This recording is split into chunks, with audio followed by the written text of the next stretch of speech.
Just scraps of wood? No way. With a bit of paint, it's furniture. Think of the places in your home that could use custom-built benches, plant stands, end tables, or mudroom seating and storage. They're all made with the same simple construction techniques from scrap wood. Let's see how. Step 1. Gather your supplies. The seat can be any wood with nice grain. This is 3/4 inch or thicker up to about 1.5 inches. For larger benches I tend to use 2x12 construction lumber, which is 1.5 inches thick. And for really large benches and tables I use 3/4 plywood or thicker. Second, get your legs. They're usually 4x4s for adult size furniture, but this happens to be a 2x2 since it's kid furniture, but you could also use a 2x4 if you have it. Last, the trim. This is usually 3/4 inch or 1 inch thick, and it's about 2 to 4 inches tall depending on the piece that you're building. Step 2, cut your wood to size. Cut the seat first, whatever side fits your need. If it's a plank of 2x12 construction lumber that you're using, leave it 12 inches wide and just cut it to length.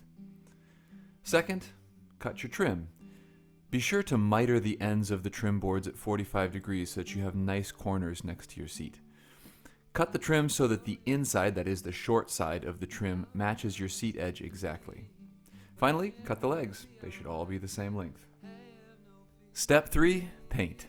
On the seat, I use a polyurethane plus stain so that I protect the wood and bring out the wood grains all in one step. If the seat has a really ugly piece of wood or it's got broken edges or something, you can simply paint the whole seat and that'll hide most of your problems. Next, I use a glossy white paint on the legs and trim. Paint all the sides, let them dry, and then put a second coat on before you go on to the next step. Step 4 is to attach the legs to the seat. Drill pilot holes and screw in the legs at each corner of the seat. Use lag screws or construction screws for this. I usually pick long screws on the order of 3 to 6 inches. Step 5. Attach the trim. Screw or nail on the trim. If you're lucky enough to have a pneumatic finish nailer, as I do, you can just use that. You should attach the trim to the seat at 2 locations. Use one connector from the trim to the leg, and one connector from each piece of trim to another piece of trim at the corner. Lastly, enjoy.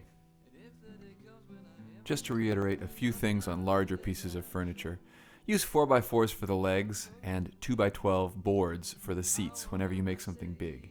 If you're making something really large like this bench or a table, you probably need further reinforcement for the legs as seen here. And if the bench is really long and you use plywood on the top, you'll need to reinforce that plywood with scrap lumber that runs the length of the plywood underneath the bench as seen here. There you have it. Tables, benches, end tables, kids' furniture are all within your reach with just a few simple steps. You can make it any size you like to meet any function. It's sturdy and nearly free. Let me know what you think in the comments, and don't forget to like and subscribe for more unique and useful do-it-yourself builds.